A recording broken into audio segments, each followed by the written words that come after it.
श्री सद्गुरु चरित्र ज्ञानविवरण अध्याय 9वा रजक वर प्रधान तथा श्रीपाद निजानंद गमन नाम। श्री गणेशाय नमः। श्री सरस्वते नमः। श्री सद्गुरुभ्यो नमः। ऐकोनी सिद्धाचे वचन नामधारक करी नमन विनवितसे कर जोडून भक्ती भावे करुणिया। श्रीपादराव कुरोपुरी असता पुढे वर्तली कैसी कथा विस्तारुनी सांगा आता कृपामूर्ती दातारा। बघा सिद्धांनी काय सांगितलं, शनी प्रदोष महात्म्य सांगितलं नामधारकाला आणि ते ऐकल्यानंतर नामधारक पुन्हा हात जोडून विनंती करतो भक्तिभावाने की मला काय करा, श्रीपादराव कुरोपुरी असताना पुढे काय काय घटना घडल्या ते मला काय करा, विस्तारून सांगा, कोणते कोणते दृष्टांत घडले हे काय करता मला विस्तारून सांगा कृपामूर्ती दातारा। भक्तवत्सल श्री सद्गुरु राव जाणोनी शिष्याचा भाव विस्तार करोनी भक्तिस्तव निरोपिले श्री सद्गुरु चरित्र। भक्तवत्सल श्री सद्गुरुराव, सद्गुरु कसा आहे हो, दिनाचा दयाळू आहे। त्यांनी काय केला, त्यांनी भक्ताचा शिष्याचा भाव ओळखून त्याच्या भक्तिस्तव काय केलं, विस्तार करून काय सांगितले, श्री सद्गुरु चरित्र निरोपिले।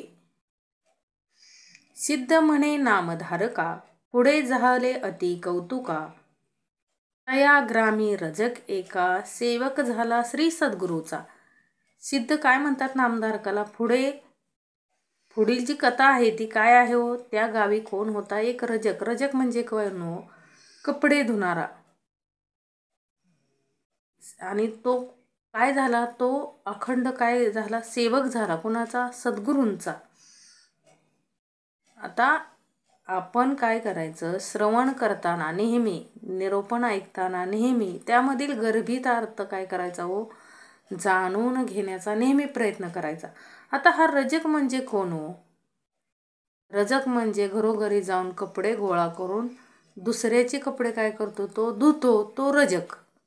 अशी भूमिका मांडली समर्थांनी इथं, सद्गुरूंनी सांगितले। परंतु अद्वैत भाग काय हो, आपण पण कसे आहोत, रजकासारखी आपली भूमिका आहे। आपलं सोडून आपण काय करतो सांगा ना, काय करतो आपण, इतरांची काय करत बसतो, कपडे धुत बसतो। म्हणजे काय समर्थांना म्हणायचंय, आपलं स्वहित सोडून आपण काय करत बसतो, दुसऱ्याच्या उठाठेवी करत बसतो, नुसत्या काय करत बसतो, उठाठेवी।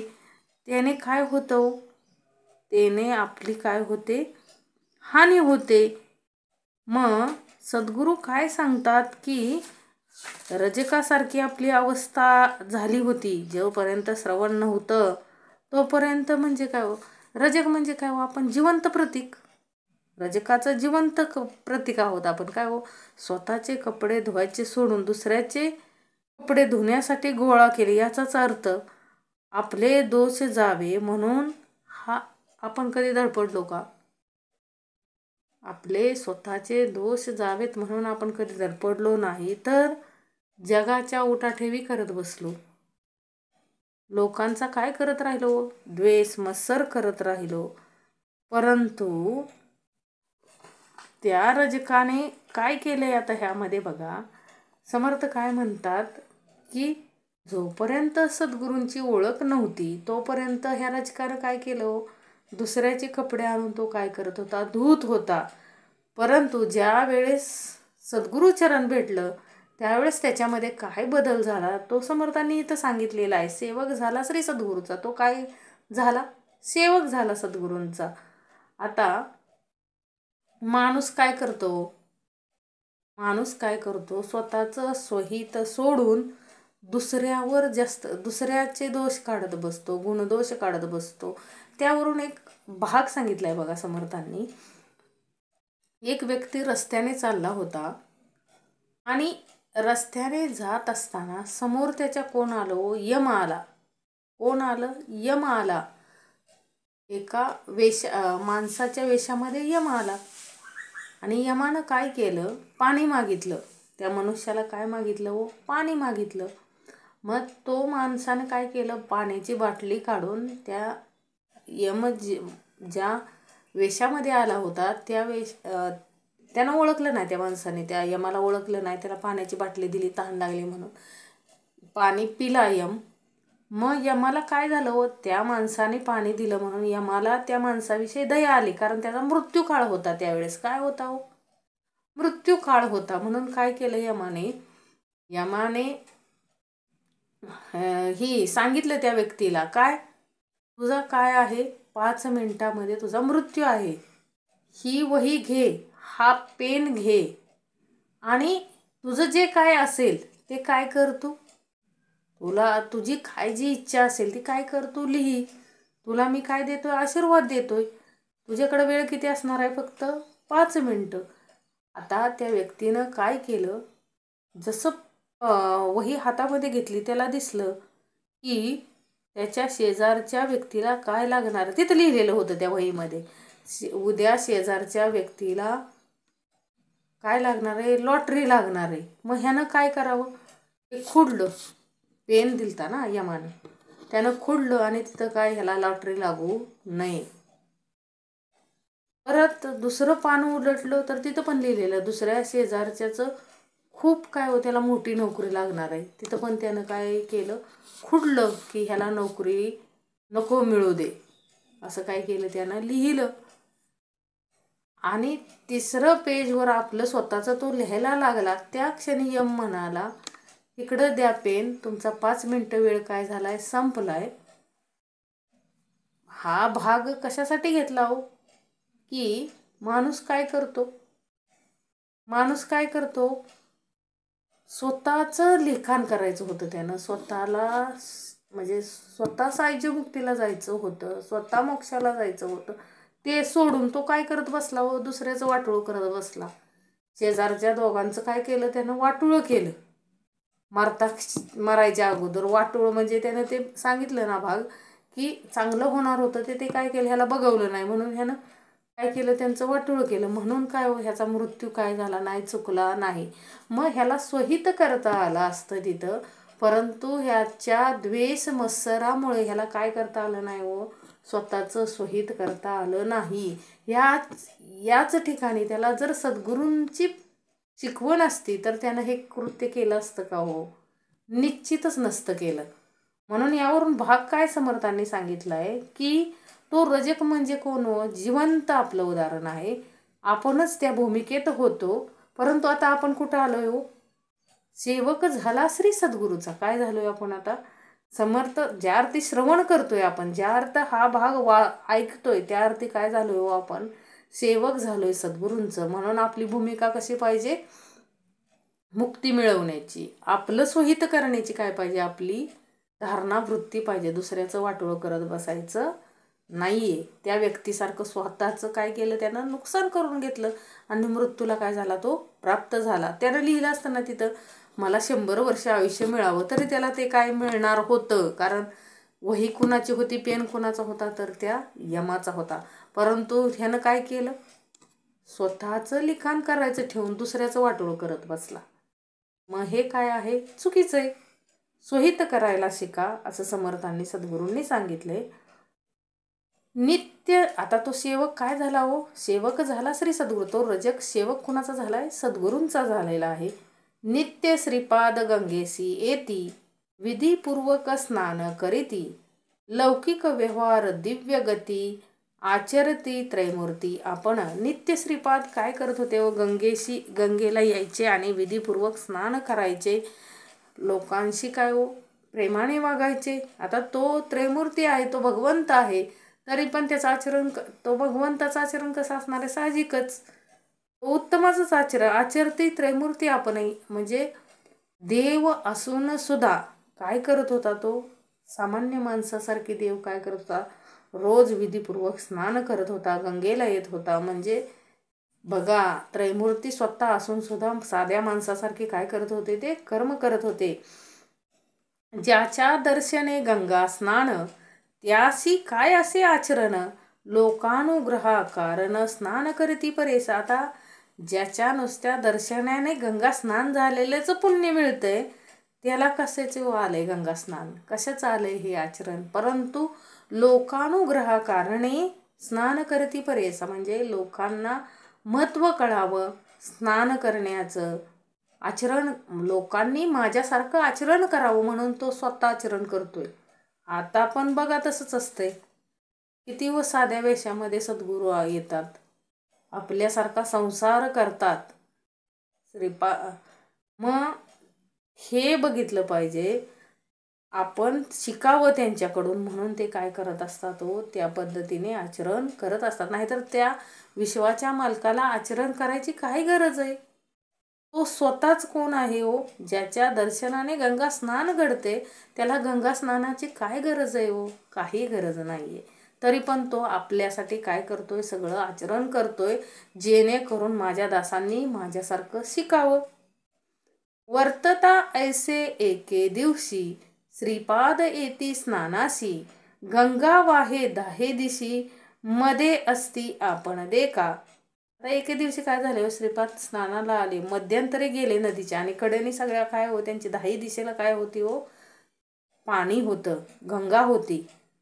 तया गंगा तटकात रजक असे वस्त्रे धूत, नित्य येऊन असे नमित श्रीपाद श्री श्री सद्गुरु मूर्तीशी. आता त्या गंगा तटावरती हा रजक काय करायचा हो, येऊन नित्य कपडे धुवायचा आणि नेहमी नित्य काय करायचं हो, श्री सद्गुरूंना नमस्कार करायचा. नित्य त्रिकाळ येऊनिया दंड प्रणाम करुनिया, नमन करी अतिविनया मनोवाक्याय कर्मेसी.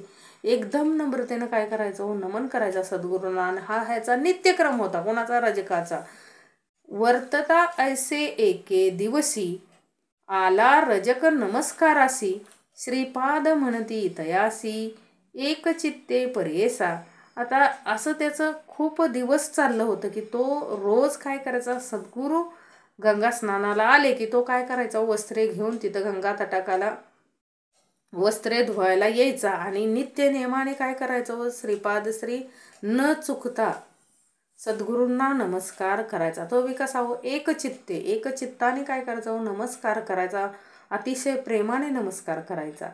श्रीपाद म्हणती रजकासी, कारे नित्य कष्टोतोषी, तुष्टलो मी तुझे भक्तीशी, सुखे राज्य करी म्हणती. श्रीपाद श्री काय म्हणतात हो, की का रे तू नित्य का कष्ट करतोय एवढं, मी काय झालो, तुझं हे कष्ट बघून मी तुझ्या भक्तीने काय झालोय, तुष्टलोय. आता काय कर, सुखे राज्य कर. बघा रजकाला काय दिलं, राज्य कर म्हणून काय दिला व आशीर्वाद दिला.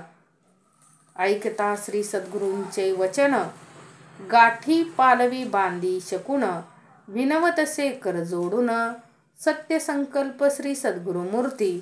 ऐकता सद्गुरूंचं वचन ऐकताच त्यानं काय हो, गाठी पालवी बांधी शकून, विनवतशा त्यानं काय केले, विनंती करायला सुरुवात केली. बघा त्याची काय विनंती आहे, सत्य संकल्प श्री सद्गुरुमूर्ती, तुम्ही काय आहात, सत्य संकल्प श्री सद्गुरुमूर्ती आहात, असं तो काय करायला लागला, विनंती करायला लागला. विनवतसे कर जोडून, रजक सांडी संसार भ्रांत, सेवक झाला एकांत भक्त, दुरुणी करी दंडवत, मटा गेलिया येण्याची परी.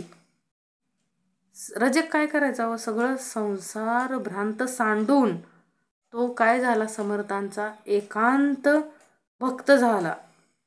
दुरीने करी दंडवत, रोज काय करायचा, दुरुनी दंडवत करत होता.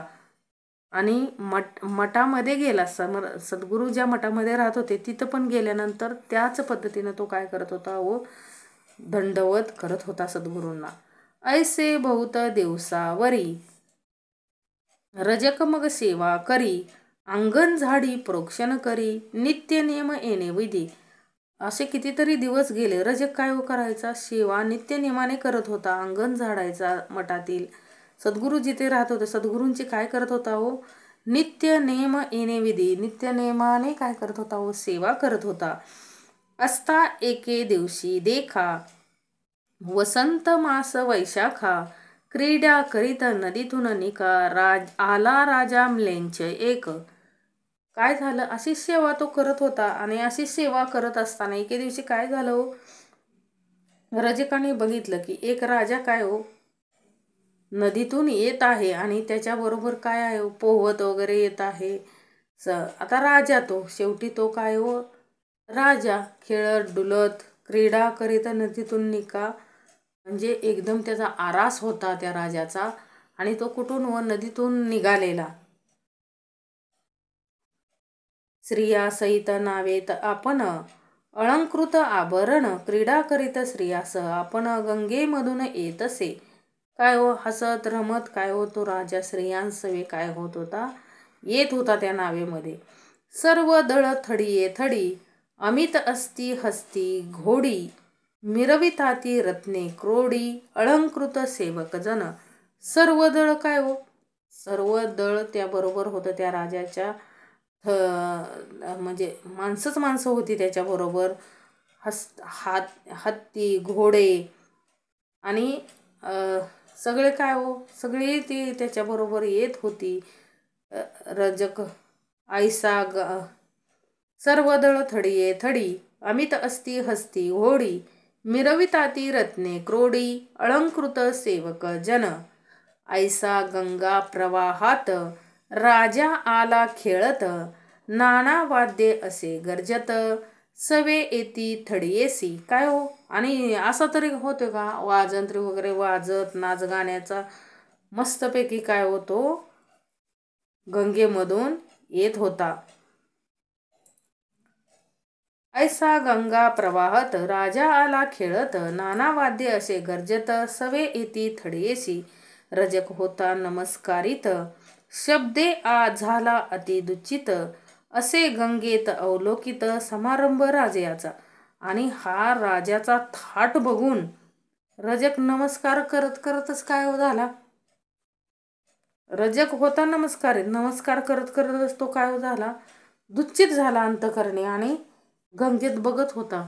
काय हो हे राजा कसलं चाललंय ह्याचं. आपल्याला पण बघा एखाद्याची श्रीमंती बघितली की काय हो आपल्याला वाटतं काय ह्यानं पुण्य केलं असेल कोणता देव ह्यानं भजला असेल. बघा पुढं म्हटलाय तो राजा बघा विस्मय करी अति मानसी मी जन्मोन या संसारासी न देखिले सौख्यासी पशु समान देह आपुला धन्य राजयाचे जिणे ऐसे सौख्य भोगणे स्त्रिया वस्त्रे अनेक भूषणे कैसा हा भक्त ईश्वराचा. बघा काय म्हटला रजकांत करणात काय म्हणाला तो राजाचा थाट माट बघून त्याच्या बायका ही एवढी सुंदर सुंदर स्त्रिया त्या राजाचा एवढा थाट माट बघून रजकाने मनामध्ये काय म्हणाला हो आपण काय संसारात येऊन काय मिळाले आपल्याला काय हे आपलं जीवन काय आहे नुसतं व्यर्थ आहे कारण आपल्याला काहीच मिळालेलं नाहीये.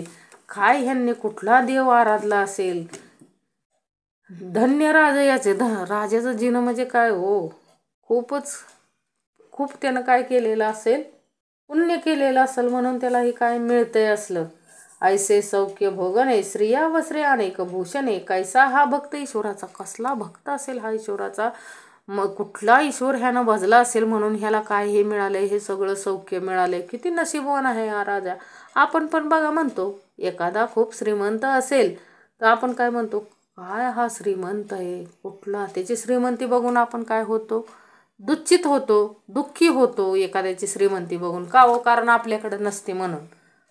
परंतु सद्गुरु मनीचं जाणतात कैसे याचे आर्जव फळ कवन देव आराधिला कैसा गुरु असे भेटला मग पावला हे पद. काय म्हणते रजकाचं मन ह्याला कुठल्या गोष्टीचं हे फळ मिळाले कुठल्या कर्माचं फळ हे मिळाले म्हणून हा काय हो एवढा आनंदात तो राजा आहे त्याला किती सौख्य मिळाले. आणि ह्यानं कुठला देव आराधला असेल कवन देव आराधिला कुठल्या देवाची पूजा हा करत असेल कुठला गुरु ह्याला भेटला असेल मग हे पद त्याला काय हे राजाचं पद मिळालं असेल. असा विचार कुठं चाललाय हो रजकाच्या अंतरी. हा रजक म्हणजेच आपणच आहे आपलं जिवंत उदाहरण आहे. आपल्याकडंच शंका कुशंका सतत येतात. ऐसे मणी चिंतित करीत असे दंडवत श्री सद्गुरु श्रीपाद कृपावंत वळखली त्याची मनवासना. आणि तो काय करत होता असं मनात चिंतन करतच असताना त्यानं काय केलं, सद्गुरूंना दंडवत केला. आता तो सद्गुरूच आहे, सगळं मनीचं काय करत असतात व ते जाणतात. आणि त्याची काय ओळखली त्यांनी, मनवासना ओळखली, त्याची मनवासना समर्थाने ओळखलं. ह्याला काय म्हणायचं, ह्याला काय पाहिजे. अहो तो जाणता आहे, तोच ईश्वर आहे, त्याला सगळं माहिती आहे. कुणाच्या मनात काय चाललंय, कोणाचं काय मत आहे, हे कुणाला माहिती आहे हो, फक्त त्या श्रीपाद श्री सद्गुरूंना माहिती आहे. भक्तवत्सल श्री सद्गुरू मूर्ती, ओळखोनी तयाची स्थिती, बोलावून या पुसती, काय चिंततोशी मनात. समर्थांनी ओळखलं याला काय पाहिजे. आणि सद्गुरूंनी काय केलं, ओळखली त्याची स्थिती बघून सद्गुरू विचारतात त्याला, काय रे, काय चाललंय मनात तुझ्या, काय विचार एवढा करतोय. रजक म्हणे स्वामियासी, देखिले दृष्टीने रायासी, संतोष झाला मानसी, केवळ दास श्री सद्गुरूचा. काय हो म्हणतोय, आता राहिलाय उभा कुठं, विश्वाच्या मालकाच्या समोर. आणि काय म्हणतोय, मी आता राजा बघितला आणि माझ्या मनाला काय वाटलं हो, खूप आनंद झाला हा राजा बघून. आणि काय हो, हा काय असेल हो, संतोष झाला मानसी, केवळ दास श्री सद्गुरूचा. मी तर काय फक्त दास आहे सद्गुरूंचा, असं म्हणतो. कोण, तो रजक. तफे आराधोनी देवासी, पावला ऐशा अवस्थेसी, म्हणून चिंतितो मानसी, कृपामूर्ती दातारा. काय हो, रजक काय म्हणतो, त्या राजाला मी बघितलं, माझ्या मनाला काय झाला, संतोष झाला. मी तर काय केवळ दास श्री सद्गुरू, मी दास आहे तुमचा. परंतु माझ्या एक काय आहे, शंका आहे. काय, तपे आराधोनी देवासी, पावला ऐशा. कुठली तप केली असतील ह्यांनी, कुठल्या देवाचं तप केलं असेल, कुठल्या देवाची आराधना केली असेल, म्हणून काय ह्याला हे सगळं पद मिळालं असेल. ऐसे अविद्या संबंधेसी, नाना वासना इंद्रियासी, चाड नाही या भोगासी, चरणी तुझे मज सौख्य. असं बोलून वर्ण काय म्हणतोय वरजक, असू दे बाबा देवा, तुझ्या चरणाशिवाय मला काय नाही आहे, सौख्य नाही कुठलं. या सगळ्या काय आहेत, वासना आहेत इंद्रियांच्या. आणि ह्याला काय नाही, भोगण्याशिवाय म्हणजे वासना काय हो, भोगावेच म्हणून काय नियम नाही आहे. माझ्यासाठी तुझे चरणच काय आहेत, सर्वश्रेष्ठ आहेत. श्रीपाद म्हणती रजकाशी, जन्म दारिभ्य कष्टलाशी, वांचा असे भोगावयासी, राज्यपद तमवृत्ती. काय म्हणतात व श्रीपाद श्रीवल्लभ रजकाला म्हणतात, तू काय जन्मभर कष्टला आहेस आणि तुझी काय इच्छा आहे, अंतरीची इच्छा आहे की राज्यपद भोगावं. तमवृत्तीमुळं तू काय करतोय, तुझी तमवृत्ती आहे ती काय म्हणते की राज्यपद भोगायचंय. निववावी इंद्रिये सकळ, नातरी नव्हे मन निर्मळ, बाधा करे ती पुढे केवळ जन्मांतरी परेची. समर्थ काय म्हणतात, सद्गुरू काय सांगतात रजकाला, की निववावी इंद्रिये सकळ, तुझी इच्छा झाली आहे ना राज्यपद भोगायची, तर काय कर, तू राज्यपद भोग. थोडक्यात असं सांगायचं सद्गुरूंना, जी तुझी वासना निर्माण झाली ती काय हो, जे इंद्रियांना काय झालंय, निववावी इंद्रिये सकळ, इंद्रियांच्या काय करायच्या, वासना पूर्ती करायच्या. नाहीतर आपलं मन काय होऊ शकत नाही, निर्मळ होऊ शकत नाही. कारण हीच वासना आपल्या कशाला आड येते हो, जन्मांतरी पर्येसा, बाधा करती पुढे केवळ जन्मांतरी पर्येसा. ह्याच वासना, हीच ह्या इंद्रिय जर आपण तुष्टवली नाहीत तर हे काय करतात, पुढे जाऊन आपल्याला कशाला हो, मोक्षाला आडवे येतात. तुष्टवावया इंद्रियासी, तुवा जन्मावे लेंच वंशी, आवडी झाली तुझे मानसी, जा राज्य भोगी जाय त्वरित. काय म्हणले सद्गुरू, जा, तुला राज्य भोगायचंय ना, जा लगेचच. आणि तुला जर आवडच असेल आवडी झाली तुला आवड झाली ते राज्यपद भोगायची, म्हणून काय कर, तुझ्या इंद्रिय तृप्त कर. आणि तू काय घे, म्लेंच वंशी काय घे, जन्म घे. ऐकोनी स्वामीचे वचन, विनवी रजक कर जोडून, कृपा सागर श्री सद्गुरू राणा, उपेक्षू नको म्हणतसे. बघा, रजक वासना तर झाली त्याची राज्यपद भोगायची, परंतु तो सद्गुरू चरण विसरलाय का हो, नाही विसरलेला. त्यानं काय विनंती केली बघा, दे, सगळं दे. उपेक्षा करू नको परमेश्वरा माझी. काय करू नको? उपेक्षा करू नको. वासना माझ्या इंद्रियांना निर्माण झाली म्हणून माझी काय करू नको? उपेक्षा करू नको. अंतरतील तुझे चरण द्यावे माते पुनः दर्शन, तुझा अनुग्रह असे कारण ज्ञान द्यावे दातारा. काय सांगितलं त्यानं? की तुझे चरण अंतरतील असं काय करू नको देवा, माझी उपेक्षा करू नको. जरी मला जन्माला जरी घातलं तरी काय कर, पुन्हा दर्शन दे मला. आणि मला काय कर, अनुग्रह म्हणजे मला जाणीव करून दे की मी कोण होतो पूर्वजन्मात. रजक होतो. श्री सद्गुरू म्हणती तयासी वैदुरा नगरी जन्म होसी, बेटी देऊ अंतकाळाशी कारण असे आम्हा येणे. सद्गुरू काय म्हणतात व रजकाला, ठीक आहे तुला काय करू, अंतकाळी काय, अंतकाळाशी काय देऊ, भेटू देऊ. तुझा जन्म कुठं होईल? वैदुरा नगरी. भेटी होताची आम्हासी, ज्ञान होईल तुझे मानसी, न करी चिंता हो बनवसी, आम्हा येणे घडेल. बघा काय सांगितलं समर्थांनी, काय सांगितलं सद्गुरूंनी, की आम्ही काय करू, तुला भेटू. रजकाने पहिल्या जन्मातच काय घेतलं, मागून घेतलं सद्गुरूंना, काय की इंद्रिय तुष्टवायच्या नादात मी काय करेल, तुझं चरण विसरेल. तरी तू काय कर, मला दर्शन दे, मला जाणीव करून दे, जेणेकरून माझे काय होणार नाही, माझी भक्ती काय होणार नाही, तुझ्याविषयीची तुटणार नाही आणि मला काय मिळेल हो, मोक्षपद. बघा मागणं काय असावं, हा पण काय आहे, सारासार विवेक आहे. अनेक कार्या कारणेसी अवतार होऊ परेसी, वेश धरुणी संन्यासी नाम नृसिंह सरस्वती. अनेक कार्या कारणासी म्हणजे आम्ही कुठल्या आणखीन एका अवतारात असू, तुला ज्यावेळेस भेटू त्यावेळेस कोणत्या अवतारात भेटू सांगितले बघा, नृसिंह सरस्वती अवतारात आम्ही काय देईन, तुला दर्शन देईल. ऐसे तया संभो कोणी निरोप देती जाई म्हणून, रजक लय लावणी चरणी नमन करीतसे तया वेळी. असं सांगून सद्गुरू काय म्हणतात, चल जा आता बाबा, निरोप दे मला आता. रजक काय करतो, लय लावणी चरणी नमन करीतसे तया वेळी. सद्गुरूंना काय करतो, नमन करतो. देखून श्री सद्गुरू कृपामूर्ती रजकाशी जवळी पाचारती, यह भोगशी किंवा पुढती राज्य भोग सांग मज. देखून श्री सद्गुरू कृपामूर्ती, सद्गुरू तो कोण आहे हो, कृपासागर आहे. रजकाची भक्ती बघून सद्गुरू काय म्हणाले, रजकाला जवळ घेतलं आणि काय म्हणाले, तुला ह्या जन्मात भोगायचंय राज्य सुख का पुढच्या जन्मात भोगायचंय. रजक विनवित श्रीपादासी झालो आपण अपरवयासी, भोग भोगेन बाळाभ्यासी यवनी गोड राज्य भोग. काय हो, रजक आहे तो. काय म्हणाला, आपल्या मनातील तो काय आहे हो, रजगुण आहे. कोण आहे तो, रजगुण.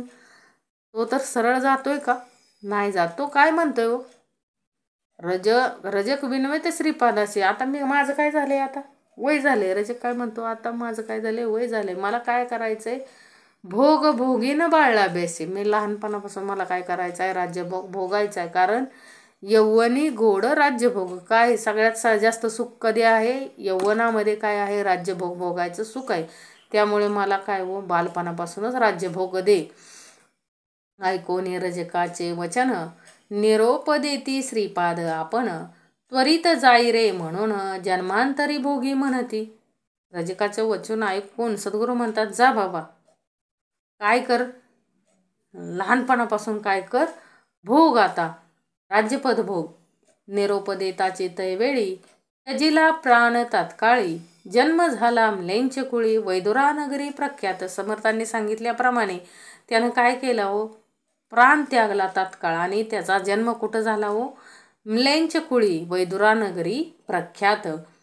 ऐसी रजकाची कथा पुढे सांगेन विस्तारता, सिद्ध म्हणे नामधारका ते चरित्र झाले पुढे अनेक.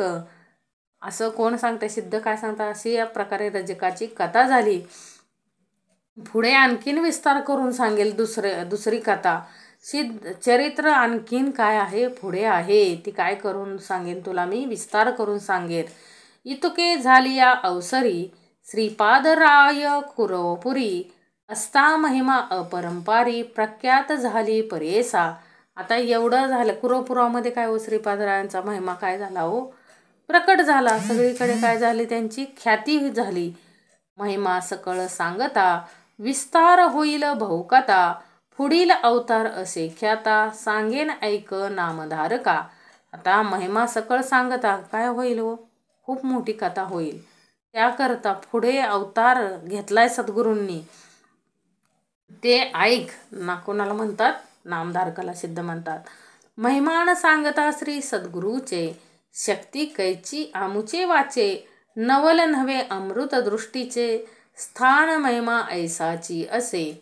आता सद्गुरूंचा महिमा सांगतात, शक्ती कशी आहे आमच्यापाशी. नवल नव्हे अमृत दृष्टीचे स्थान महिमा ऐसाची असे. सद्गुरूचा महिमाच तसा आहे जो आपण वर्णनच करू शकत नाही, एवढा तो काय आहे, खूप मोठा महिमा आहे. मी थोडक्यात सांगतोय तुला. श्री सद्गुरू राहती जयास्थानी महिमा अपार तया भुवनी. विचित्र असे आख्यायनी दृष्टांत तुझं सांगेन. आता सद्गुरू राहतात ज्या ठिकाणी तिथे पण काय आहे हो, अपार महिमा आहे, विचित्र आख्यायने आहे, दृष्टांत आहेत, ते काय करेन तुला सांगेन. स्थान महिमेचा विस्तार सांगेन ऐक मने एकाग्र. प्रख्यात असे कुरवपूर मनकामना पुरती ते काय आहे हो हे, कुरवपूर म्हणजे काय आहे हो, प्रख्यात आहे, जिथं काय होतं तो मनकामना पुरतात. म्हणजे मनकामना काय होतात, पूर्ण होतात. पूर्ती म्हणजे काय, पूर्ण होती. ऐसे किती दिवस वरी श्रीपाद होते कुरवपुरी.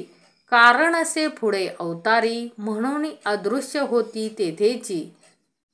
काय हो, असं कितीतरी दिवस काय हो, श्रीपाद श्री कुठं होते, कुरवपुराला ते. आता कुरवपुरी होते, कारण असे पुढे अवतारी, पुढं अवतार घ्यायचा होते, म्हणून काय हो त्यांनी केलं, अदृश्य होती ते, तिथेच काय झाले, अदृश्य झाले. अश्विन वद्य द्वादशी नक्षत्र मगा मृगराज राशी. श्रीपाद बैसले निजानंदेशी अदृश्य झाले गंगेत. अश्विन वद्य द्वादशी दिवशी काय होतं, नक्षत्र मगा मृग राजराशी. श्रीपाद बसले निजानंदेशी, श्रीपाद काय बसले हो, निजानंदेशी बसले, आणि अदृश्य कुठं झाले, गंगेत. लौकिकी दिसती अदृश्य आपण कुरवपुरी असती जाण. श्रीपादराव निर्धारे जाण त्रैमूर्तीचा अवतार. आणि ते काय झाले, तो अदृश्य झालेत, आणि लोकांना काय करतात हो, ते दर्शन देतात. आणि ते कुठं आहे, ते आत्ता सध्या सुद्धा कुठं आहेत, कुरवपुरातच आहेत. आणि श्रीपादराव हा अवतार कोणाचा आहे हो, त्रैमूर्तीचा अवतार आहे. अदृश्य होणी तया स्थानी श्रीपाद राहिले निर्गुणी. अवतार व्हावया पुढे कारणी म्हणून कौना न दिसती. अजूनही ते काय आहेत, अदृश्यच आहेत त्या ठिकाणी. आणि तिथं काय हो, निर्गुणाच्या रूपात राहतात, सगुण नाही, देह धरून नाही, तर निर्गुण रूपात ते राहतात. आणि पुढं काय आहे हो, अवतार त्यांना घ्यायचा आहे, म्हणून ते कोणालाही दिसत नाहीयेत. जे जन असती भक्त केवळ त्यासी दिसती निर्मळ. कुरवक्षेत्र अतुर्बळ असे प्रख्यात भूमंडळी. जे जन म्हणजे जे भक्त असतील त्यांचे, त्यांना काय करतात हो, ते निश्चित दिसतात. असं काय आहे हो, कुरव क्षेत्र आहे, अतुर्बळ असे प्रख्यात भूमंडळ. या भूमंडळात सगळ्यात श्रेष्ठ काय आहे, ते कुरव क्षेत्र आहे. तिथं काय आहेत, श्रीपाद श्री वल्लभ अजूनही राहतात. फक्त ते कोणाला दिसतात हो, त्यांचे जे भक्त आहेत त्यांनाच ते काय करतात, निर्मळ मनाचे भक्त, त्यांनाच ते काय करतात, दिसतात. अन्यथा इतर जणांना ते दिसत नाहीत. श्रीपाद आहेत तया स्थानी दृष्टांत सांगेन विस्तारुणी. ऐका श्रोते सकळ जन म्हणे सरस्वती गंगाधर. आता श्रीपाद श्री त्या ठिकाणी आहेत, याचं काय आहे हो, माणसाला काय हो, पुरावा लागतो. कुठल्याही गोष्टीला काय लागतो, पुरावा. तसं काय आहे, दृष्टांत सांगितलेले आहेत, ते काय करा हो, श्रोते हो, श्रवण करा. असं कोण सांगते, सरस्वती गंगाधर. म्हणून प्रत्येक अध्याय काय हो, दोन्ही त्यातून काय करायचा, द्वैत भाग पण घ्यायचा आणि अद्वैत भाग पण घ्यायचा. हा रजक म्हणजे कोण हो, रजक म्हणजे कोण? आपण, स्वतः आपण. आपली भूमिका रजकासारखीच आहे.